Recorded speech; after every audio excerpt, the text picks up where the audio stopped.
It was still dark when the knock came at my door.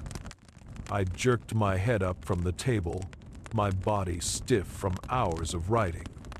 The silence was broken only by the crackling of wood in the fireplace. I reached out and gripped the papyrus scroll I had been working on, my life's memories written in careful script. Suddenly, I remembered Hasdrubal's story about our father's final moments. Hamilcar had been able to pass his last wishes to his sons, but I have no heirs. This scroll of memories has no one to inherit it. Its place is in the fire. The knocking came again. No, these aren't Romans, I thought, listening carefully. Romans would have burst in without knocking.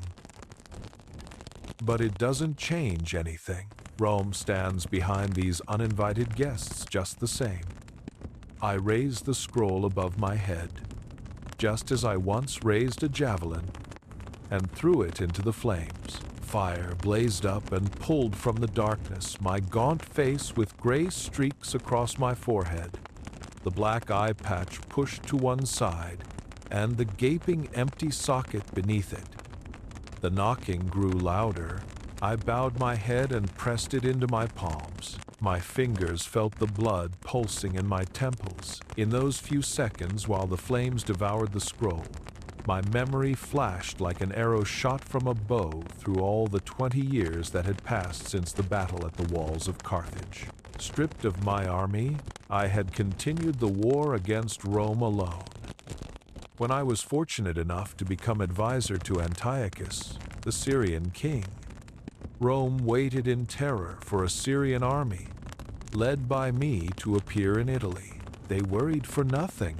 Antiochus listened favorably to my advice, but acted contrary to it, blinded by the flattery of his courtiers, unwilling to share with me the laurels of victory over Rome. He personally led his enormous but hastily assembled army from all corners of the world. The flatterers convinced Antiochus that during his march west, he would achieve the same stunning victories as the great Macedonian during his campaign east. In 2 battles, this would-be Alexander was crushed, and he meekly signed the peace terms offered to him. Among the demands for territorial concessions, army size limitations, and tribute payments was noted. Surrender Hannibal the Carthaginian. Once again, I had to flee. For several years, no one knew where I was hiding, and this caused anxiety and fear among the Romans. When King Artaxias began building an impregnable fortress in the distant Armenian wilderness, Rome was convinced that Hannibal stood behind the Armenian king.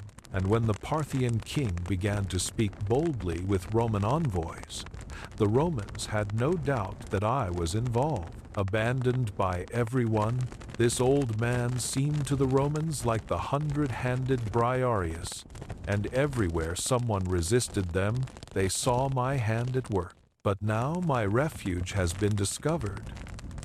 A small house in the tiny settlement of Libyssa, in the lands of the king of Bithynia.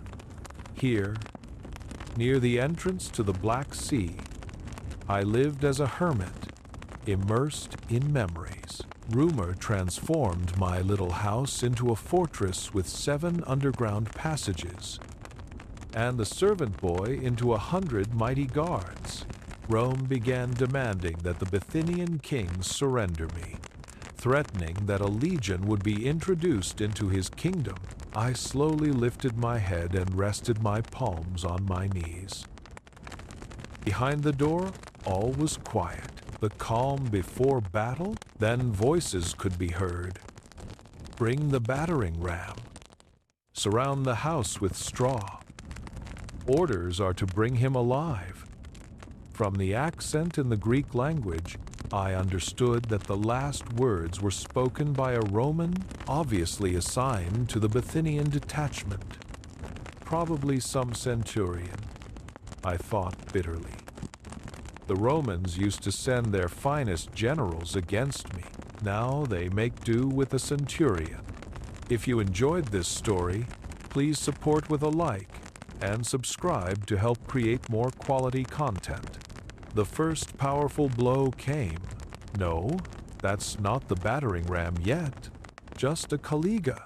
I realized I could vividly picture that Roman boot with its bronze nails protruding from the sole, the field of Cannae.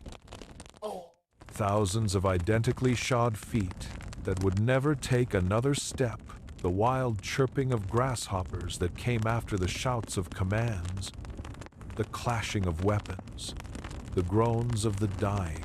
Back then, I believed that the Roman caliga would never again cross the borders of Latium. Now, it tramples half the world. Suddenly, the Alps appeared before my mind's eye. The brilliance of snow still blinds me now, and though from that snow-covered pass nothing could be seen but jagged rocks, bottomless chasms, and clear sky, now from the height of an entire lifetime, Italy opens up with its fields and vineyards, with the blue curves of rivers and streams, with the red scales of tile roofs and the yellow of thatched roofs covered with reeds. Another image rises in my memory. Slowly, Surus falls. I manage to leap into the swamp. Surus, what's wrong with you, Surus? The animal extends its trunk for one last handshake. The door trembles. The boards bend under the blows. I hear the centurion's encouraging voice. Don't be afraid. He has no weapons. I smile. No weapons? But to win now, I don't need weapons. The door shudders from the blows. In them, I hear rhythmically and inevitably, Rome, Rome, Rome. I rise to my full height, straightening up as if I were not in a house surrounded by enemies, but on a battlefield at the head of an army. Hey, you! I shout. How many of you are there? Scipio, answer me. You didn't come, and no one else can defeat me. I raise the poison ring to my mouth. When the soldiers burst into the house, they see the lifeless body of a great general. This is how I achieve my last victory over Rome. But let me tell you how I came to this moment. How the greatest enemy of Rome spent his final years in exile. Always one step ahead of their relentless pursuit. Let me tell you about the long journey that brought me to this small house in Libyssa, where I would make my final stand against the empire that had haunted me for decades. After Carthage fell and my dreams of destroying Rome crumbled into dust, I became a man without a country. The city of my birth, the civilization I had fought to preserve, lay in ruins. The harbor where I had first learned to command ships was filled with Roman vessels. The temples where I had sworn my eternal oath against Rome were now occupied by Roman priests offering sacrifices to Roman gods. In those dark days after our defeat, I could have surrendered. Many of my fellow Carthaginians counseled me to throw myself on Roman mercy, to hope that my reputation as a worthy enemy might earn me comfortable captivity rather than execution. But they did not understand the nature of the oath I had sworn as a child. Holding my small hand over the sacrificial fire while my father Hamilcar spoke the ancient words that bound my soul to eternal warfare against Rome. Instead, I chose exile. I took ship from what remained of Carthage's fleet and sailed east, seeking allies who might still dare to challenge Roman power. The Mediterranean, once a Carthaginian lake where our merchants ruled the waves, had become a Roman sea. Every port I approached carried the risk of betrayal. Every captain I dealt with might be a Roman agent. Yet I persevered, driven by the knowledge that as long as I lived free, Rome could never truly claim complete victory. My first refuge was with King Antiochus of Syria, the ruler who styled himself the heir to Alexander's Eastern Empire. When I arrived at his court in Antioch, I was still a name that struck fear into Roman hearts. Mothers in Rome used my name to frighten their children into obedience. Senators would grow pale at any mention of my possible return to Italy. I was not just a man to them, but a symbol of everything that threatened their growing dominion over the world. Antiochus received me with great ceremony. Here, he proclaimed, was the greatest general of the age, the man who had brought Rome to its knees at Cannae, who had held Italy hostage for 16 years. The Syrian court buzzed with excitement at the possibilities my presence offered. Finally, they believed Rome would face a worthy opponent again. I threw myself into the work of planning a new campaign against Rome with all the energy of my younger years. I studied maps of Italy, remembering every valley and mountain pass I had traversed during my long occupation of the peninsula. I analyzed the current state of Roman defenses, their troop dispositions, their political weaknesses. Most importantly, I began training Syrian officers in the tactics that had served me so well against the legions. The plan I presented to Antiochus was both bold and practical. Rather than attempting a direct assault on Italy, we would strike at Rome's growing network of allies and tributary states in the eastern Mediterranean. By threatening Roman interests in Greece and Asia Minor, we could force them to divide their forces and fight on multiple fronts. Then, when Roman strength was scattered and their attention divided, I would lead a Syrian fleet to southern Italy, landing in the same region where I had found so many willing allies during my first invasion. But I had failed to account for the weakness that plagues all autocrats: the need to be seen as the architect of their own victories. Antiochus listened to my plans with apparent enthusiasm, nodding sagely as I explained the intricacies of each phase of the campaign. Yet I began to notice that his courtiers whispered in his ear after each of our meetings, and that his questions gradually shifted from tactical details to concerns about who would receive credit for the coming victories. The flatterers around Antiochus were skilled in their poisonous art. They convinced him that he was the new Alexander, destined to conquer westward just as his legendary predecessor had conquered eastward. They painted vivid pictures of Antiochus's triumphant entry into Rome, with the Senate itself prostrating before his throne.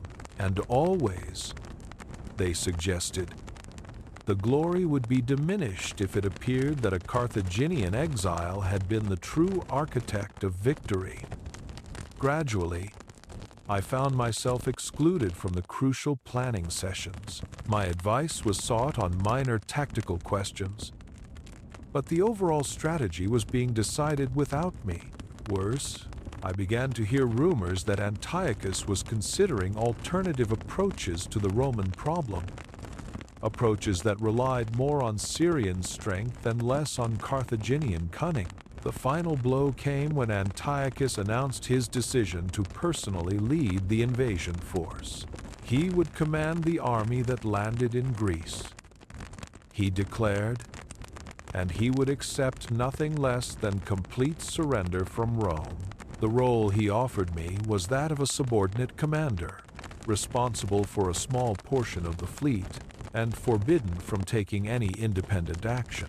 I accepted the position because I had no choice. At least I would be fighting Romans again, even if not as the supreme commander I had once been. But I knew, even before the campaign began, that it was doomed to failure. If you enjoyed this story, please support with a like and subscribe to help create more quality content. The Syrian campaign against Rome unfolded exactly as I had feared it would. Antiochus, drunk on the flattery of his courtiers and convinced of his own military genius, ignored every lesson I tried to teach him about fighting Romans. He divided his forces when concentration was needed, attacked where the enemy was strongest rather than where they were weak, and, worst of all, he allowed the Romans to choose the time and place of battle. At Thermopylae, the site of ancient Spartan glory, Antiochus met his first major defeat. The Roman consul Cato, no great general but a competent one, used the same tactics that had served Perseus centuries earlier. He sent a force to outflank the Syrian position while fixing the main army in place with a frontal assault. But where the Spartans had held to the death, the Syrian army crumbled once they realized they were surrounded. Antiochus fled the field, leaving thousands of his soldiers to die or surrender. The second defeat came at Magnesia, and it was even more complete. Here, Antiochus commanded an army that outnumbered the Romans 2-1, with cavalry, elephants, and troops drawn from across his vast empire. On paper, it should have been an easy victory. In reality, it was a massacre. The Roman legions, disciplined and experienced, cut through the Syrian ranks like a sword through silk. Antiochus's elephants, poorly trained and frightened by Roman war cries, turned and trampled their own men. By the end of the day, the Syrian army had ceased to exist as a fighting force. I was not present at either battle. Antiochus had given me command of a small squadron of ships, with orders to raid Roman supply lines in the Aegean. It was busy work, meant to keep me out of the way while he won his glorious victories. Instead, I found myself ferrying refugees from his defeats, watching shiploads of broken men fleeing westward with news of disaster. When word came that Antiochus was ready to negotiate peace terms, I knew what those terms would include. Rome never forgot an enemy, and they never forgave one. Somewhere in the long list of territorial concessions and tribute payments would be a single line that spelled my doom. The king shall surrender Hannibal the Carthaginian to Roman justice. I did not wait to read the official text of the treaty. On a dark night, while Antiochus's court still debated whether to accept Roman terms or continue a hopeless war, I slipped away from the Syrian camp. A small fishing boat carried me across the narrow strait that separated Asia from Europe, and by dawn I was riding hard toward the northeast, following mountain paths that would take me far from Roman reach. For the next several years, I became a ghost haunting the edges of the Roman world. Everywhere Rome looked, they saw signs of my presence. When the Armenian king Artaxias began fortifying his mountain strongholds, Roman agents immediately concluded that I was the architect of his defenses. When Parthian ambassadors spoke more boldly than usual to Roman delegations, senators whispered that Hannibal was behind their insolence. When pirates grew more aggressive in the eastern Mediterranean, Rome assumed I was organizing them into a new anti-Roman coalition. Most of these suspicions were false, but I did nothing to discourage them. Let Rome waste resources chasing shadows while I found genuine refuge among rulers who still dared to defy Roman power. Let their spies exhaust themselves pursuing false leads while I built new alliances in the far corners of the world they had not yet conquered. The truth was simpler and sadder than Roman paranoia suggested. I was an aging exile, with no army, no treasury, and no real prospect of mounting another campaign against Rome. But I was still Hannibal, and that name alone was enough to disturb Roman sleep and influence their policies. In a strange way, I had become more dangerous in exile than I had ever been at the head of an army, because now I existed more as a symbol than as a man. My years of wandering took me through lands that few Romans had ever seen. I traveled the mountain kingdoms of Armenia, where the peaks touch the clouds and the valleys hide ancient secrets. I walked through Parthian cities where silk traders from distant China mingled with pearl divers from the Persian Gulf.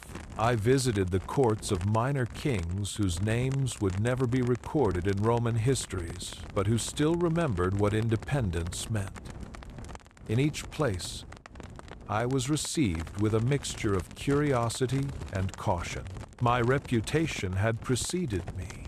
The man who had made Rome tremble, the general who had come closer than anyone to destroying the growing empire. Some rulers saw an opportunity in harboring me, imagining that my presence might deter Roman expansion into their territories. Others viewed me as a dangerous burden, too valuable to kill but too risky to keep. I adapted myself to each court, learning local customs and languages, offering advice on military matters when it was requested, keeping silent when wisdom demanded it. I became a scholar of sorts, studying the art of war as it was practiced in different lands, observing how various peoples organized their armies and conducted their campaigns. In Armenia, I learned about cavalry tactics suited to mountainous terrain. Among the Parthians, I studied the devastating effectiveness of mounted archers. Each lesson was stored away, not because I expected to use it again, but because the pursuit of knowledge had become my way of staying sane in exile. The years changed me in ways I had not expected. The fire that had once burned in my heart when I thought of Rome did not die, but it transformed into something colder and more philosophical. I began to understand that my hatred had become as much a prison as my exile. Rome lived in my thoughts more completely than I had ever lived in theirs. They had moved on to conquer new lands and fight new enemies, while I remained frozen in the conflicts of the past. It was during this period of reflection that I began writing my memoirs, the scroll that I would eventually burn on this final night in Libyssa. Writing forced me to examine my life with brutal honesty. I had to confront not only my victories, but my failures. Not only the moments of glory, but the decisions that had led to ultimate defeat. The act of setting down my thoughts on papyrus became a kind of dialogue with my younger self, a way of understanding how the boy who had sworn eternal hatred of Rome had become the old man waiting for death in a foreign land. Some of what I wrote would have surprised even my closest friends from the old days. I found myself acknowledging Roman virtues that I had been too proud to admit during the active years of warfare. Their discipline, their persistence, their ability to absorb terrible defeats and continue fighting. These were qualities that any honest general would have to respect, even in an enemy. I had learned to hate Rome so completely that I had almost forgotten to understand it. And understanding your enemy is the first requirement of victory. But understanding did not mean forgiveness, and respect did not mean acceptance. Rome was still the destroyer of my homeland, the killer of my dreams, the force that had driven me from everything I had ever loved. The years of exile had taught me that hatred could coexist with understanding, that you could acknowledge an enemy's strengths while still working for their destruction. Eventually, my wandering brought me to this small house in Libyssa, in the kingdom of Bithynia. King Prusius, a nervous man caught between Rome's growing power and his desire for independence, offered me refuge with obvious reluctance. He needed someone with my military knowledge to help organize his defenses, but he lived in terror of Roman displeasure. It was an arrangement born of mutual desperation. He needed my expertise, and I needed a place where Roman agents could not easily reach me. If you enjoyed this story, please support with a like and subscribe to help create more quality content. For 3 years, I lived quietly in Libyssa, and they were perhaps the most peaceful years of my adult life. The house that Prusius provided was modest but comfortable, with a garden where I could walk in the mornings and a study where I could write in the evenings. The servant boy who cooked my meals and maintained the house was a local lad named Demetrius, intelligent enough to learn some Carthaginian from me and curious about the larger world that existed beyond his small village. In many ways, it was the life I might have chosen if I had been born in different times. I read scrolls from the great library at Pergamon, studying philosophy and poetry as well as military history. I corresponded with scholars in various cities, discussing questions of strategy and tactics that interested them. Sometimes I would spend entire days working in the garden, finding satisfaction in the simple act of making things grow. But beneath this surface tranquility, I remained alert to the larger currents of politics that flowed around me. Roman power was expanding in every direction, and each new conquest brought them closer to the borders of kingdoms that had once seemed safely distant. I watched as independent rulers one by one submitted to Roman demands, becoming first allies, then vassals, then subjects. The pattern was always the same. First came Roman merchants seeking trading privileges, then Roman diplomats offering protection against hostile neighbors, then Roman garrisons to secure vital roads and ports, and finally Roman governors to administer what had once been sovereign territories. King Prusius grew more nervous with each passing month. Roman delegations visited his court with increasing frequency, and their requests became progressively more demanding. They wanted basing rights for Roman ships in Bithynian ports. They wanted permission to recruit soldiers from among Prusius's subjects. They wanted him to modify his laws to give Roman citizens special privileges when conducting business in his kingdom. Most ominously, they began asking pointed questions about his foreign guests. Roman intelligence networks had grown sophisticated during their decades of expansion, and they maintained detailed files on anyone who might pose a threat to their interests. It was only a matter of time before they confirmed what they probably already suspected, that the mysterious scholar living quietly in Libyssa was actually their most wanted enemy. The moment of discovery came through the kind of accident that no amount of planning can prevent. A Roman merchant, traveling through Libyssa on his way to the cities of the Black Sea coast, happened to glimpse me as I walked through the village market. He was a man from Sicily, old enough to have been a child during my occupation of southern Italy, and his father had served in the Roman forces that eventually drove me from the peninsula. He recognized me from descriptions he had heard throughout his childhood. The missing eye, the distinctive bearing, the habit of walking with my head tilted slightly to compensate for my altered vision. Within days, the news was racing back toward Rome through the efficient network of official couriers and private messengers that linked all parts of the growing empire. I knew it was only a matter of time before Roman pressure on Prusius became irresistible. He was not a strong king, and he had too much to lose by protecting me against Roman demands. The first sign of the approaching end came when Prusius requested a private audience with me. He was clearly uncomfortable, avoiding my gaze as he spoke of the difficult position in which he found himself. Rome was threatening to break off diplomatic relations with Bithynia if he continued to harbor me. Trade agreements were being canceled, and there were rumors that Roman forces were massing in nearby provinces. His own nobles were beginning to question the wisdom of protecting one old exile at the cost of their kingdom's prosperity and security. I spared him the necessity of making the request directly. I told him I understood the impossible situation he faced, and that I would not ask him to sacrifice his kingdom for my sake. But I also made clear that I would not voluntarily surrender myself to Roman justice. There were other ways to resolve the problem, ways that would allow him to satisfy Roman demands without betraying the obligations of hospitality. That conversation took place 3 days ago.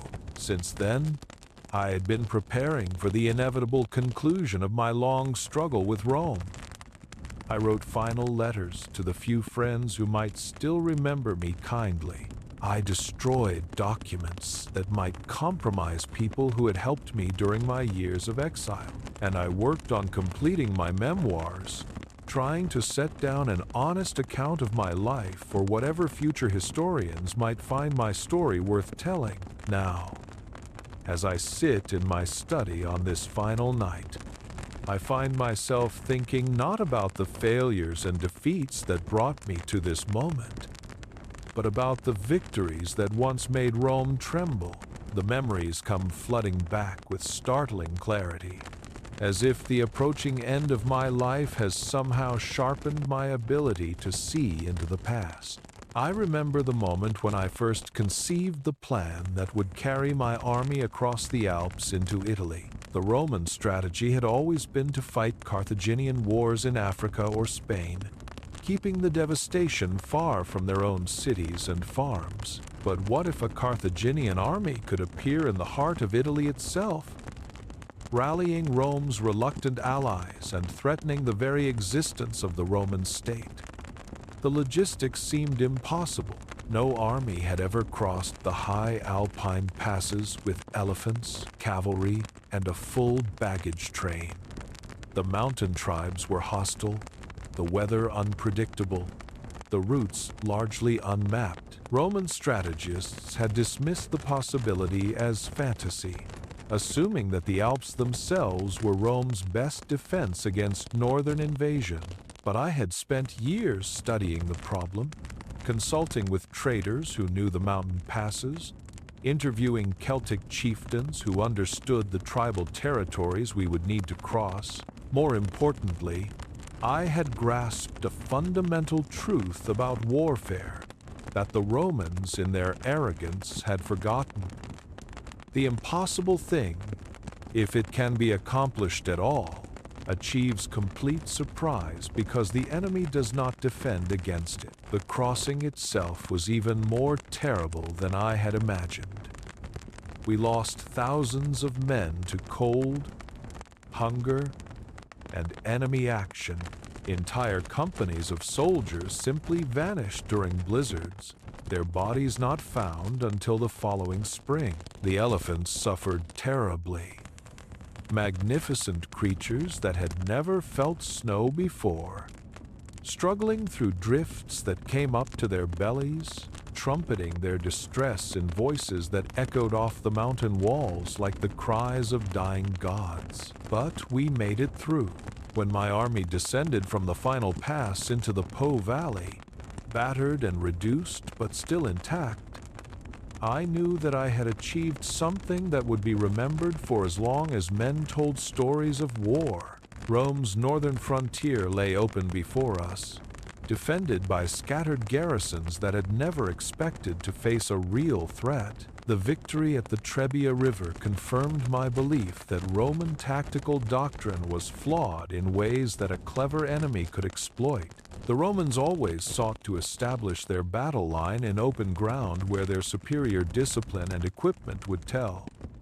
But what if the battle could be fought in terrain that favored mobility over formation fighting? What if the enemy could strike from unexpected directions, disrupting Roman organization before their advantages could come into play? I hid men in the riverbank brush and attacked the Roman camp at dawn, when their soldiers were cold and hungry and had not yet formed proper ranks. The battle became a running fight through marshy ground where Roman cohesion meant nothing and individual courage counted for everything. By nightfall, a Roman consular army had been destroyed, and news of the defeat was racing southward toward a city that had not felt this kind of fear in living memory. Cannae was the culmination of everything I had learned about fighting Romans. I had studied their methods for years by then, understanding how their commanders thought, how their soldiers fought, what they expected their enemies to do. The Romans were brave and disciplined, but they were also predictable. They would always seek the decisive battle, always try to use their superior numbers to overwhelm enemy resistance, always assume that their traditional tactics would prove adequate against any foe. I gave them the battle they wanted, but not in the way they expected it. I let them think they were winning, drew them forward into a trap that looked like a retreat, then closed my army around them like the jaws of a great beast. In a single afternoon, I destroyed the largest army Rome had ever fielded, killing more enemy soldiers than any general in the history of warfare. If you enjoyed this story, please support with a like and subscribe to help create more quality content. The door bursts open with a tremendous crash. Roman soldiers pour through the opening, their weapons gleaming in the firelight, their faces grim with the satisfaction of a long hunt finally concluded. But they stop short when they see me standing calmly in the center of the room, my hand already raised to my mouth. Too late, I tell them, my voice steady. Despite the poison already burning on my tongue, you should have come sooner. The centurion pushes forward through his men, his face showing the frustration of a professional who has been denied the completion of his mission. "Seize him," he shouts. The orders were to take him alive. But his soldiers hesitate, recognizing something in my bearing that gives them pause.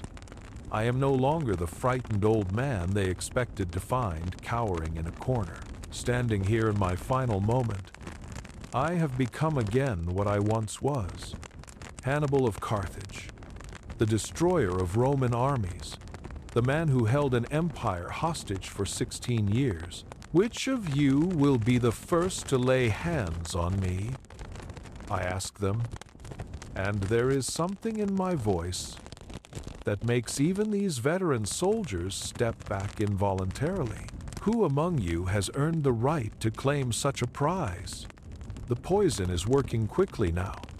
I can feel my strength ebbing, my vision growing dim around the edges, but my mind remains clear, focused on this final act of defiance that will deny Rome the ultimate satisfaction they have sought for so many years. I have spent my entire life fighting your empire, I tell them as my legs begin to give way beneath me. I have crossed mountains that should have been impassable, won battles that should have been impossible, survived in exile longer than any of your senators thought possible. And now, at the very end, I deny you even the hollow victory of dragging me back to Rome in chains. The centurion lunges forward, but he is too late. My body is already collapsing, the poison having done its work with merciful speed. As darkness closes around me, I hear his voice cursing in Latin, the language of my lifelong enemies. The tongue that will carry news of my death back to the city I could never quite destroy. But they are wrong if they think this is their victory. In choosing the manner and moment of my death, I have won something that no Roman triumph could ever take away from me. I die as I lived, as a free man, unbowed by defeat, unbroken by exile, unconquered even in my final breath. Let them carry news of my death back to their senators and consuls. Let them celebrate in their forums and temples, convinced that the long threat of Hannibal has finally been ended. They do not understand that some victories transcend the simple facts of life and death. By refusing to give them what they most wanted, the spectacle of my humiliation, I have achieved something greater than any battlefield triumph. They wanted to parade me through the streets of Rome like a captured beast, to let their citizens see that even the greatest enemy of their empire could be reduced to a broken old man begging for mercy. Instead, they must return with the corpse of a general who chose his own end, who escaped their grasp even when surrounded and outnumbered. This is my last victory over Rome, not won with sword and spear, not achieved through the maneuver of armies or the siege of cities, but claimed through the simple act of refusing to surrender my dignity to their hunger for revenge. In the stories that will be told of this day, in the histories that will record my final hour, it will be remembered that Hannibal of Carthage died as he had lived, as the master of his own fate. The poison has done its work. The Roman soldiers stand around my body like guards at a treasure that has turned to dust in their hands. They have captured my house but lost their prize. They have ended my life but failed in their mission. And in that failure, I taste a sweetness greater than any victory I ever won on a battlefield. Thus ends the life of Hannibal, son of Hamilcar, sworn enemy of Rome, and free man to the last.